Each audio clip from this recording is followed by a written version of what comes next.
socdo wuxuu ku soo tuurayaa afkaar salbiya walciyaadu billah waxaad arkaysaa qofkii maaragtay waxyaalo oo maaragtay wuxuu ku soo tuurayaa maxaa tahay adiga nolol ma haysatid saanaa tahay waxaasaa samaysay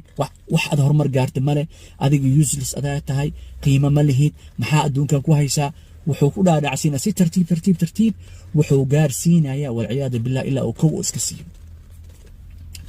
siiyo gruubka labaadna oo qaybta labaadna waa dad ilaahay subxaanahu wa tacaala ku ibtileeyey alcayn walsixir walxasad walmas ilaahay waxaasuu ku ibtileeyey waxa walwalka iyo walbahaarka u keenaya ma aragti waa arrintaas wuu dugtaa ahli salaa waa qur-aanku wuu akhristaa laakiin waxaad arkaysaa walwal iyo walbahaar ayaa ku jiro oo ma aragtay u sabab ah waxyaalaha hadda aan sheegay ishii iyo sixirka iyo maaragtay iyo xasadka iyo maska